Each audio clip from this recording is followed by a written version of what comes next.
भारत में इंपोर्टेड कारों की कीमतें शायद जल्द ही बदल जाएं। एक बड़ी ट्रेड डील पर बात चल रही है। चलिए, सबसे पहले एक जरूरी बात, ये सारी जानकारी मीडिया रिपोर्ट्स के आधार पर है। अभी की बात करें तो भारत में इंपोर्टेड कारों पर 110% तक का भारी टैक्स लगता है। इसी वजह से कई विदेशी ब्रांड्स की सेल्स कम रही हैं। पर क्या ये सब बदलने वाला है? खबरों के मुताबिक भारत और यूरोपियन यूनियन के बीच एक बड़ी ट्रेड डील पर चर्चा हो रही है। और इसमें सबसे बड़ी बात है टैरिफ में कटौती की, 110% से सीधा 40% तक। वैसे टैरिफ होता क्या है? ये एक तरह का इंपोर्ट टैक्स है जो लोकल इंडस्ट्री को बचाता है।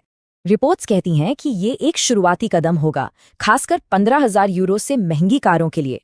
अब देखिए, भारत दुनिया का तीसरा सबसे बड़ा कार मार्केट है, चीन और अमेरिका के बाद। इन्हीं भारी टैक्स ने लोकल कंपनियों को तो बचाया, पर विदेशी कंपनियों के लिए मुकाबला मुश्किल कर दिया। तो अगर ये टैरिफ कम होता है तो फायदा किसे होगा? चलिए समझते हैं।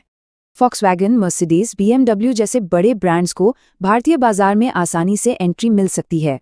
इससे इंपोर्टेड मॉडल सस्ते हो सकते हैं, जिससे ग्राहकों की दिलचस्पी और बिक्री बढ़ने की उम्मीद है। पर भारत की अपनी ऑटो कंपनियों का क्या होगा? उन पर इसका असर मिला जुला हो सकता है। टाटा और महिंद्रा जैसी कंपनियों को खासकर अपने प्रीमियम मॉडल्स में तगड़ा कंपटीशन मिल सकता है।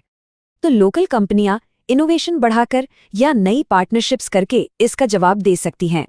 लेकिन सबसे जरूरी सवाल, कार खरीदने वालों के लिए इसका क्या मतलब है? मतलब साफ है, इंपोर्टेड कारों के दाम कम हो सकते हैं और चॉइस भी बढ़ सकती है।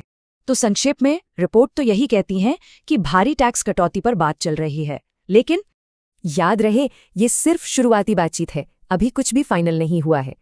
और अब सबसे बड़ा सवाल, क्या ये डील भारत की सड़कों की तस्वीर हमेशा के लिए बदल लेगी? रिस्क सिर्फ मार्केट में होता है, प्लानिंग में नहीं।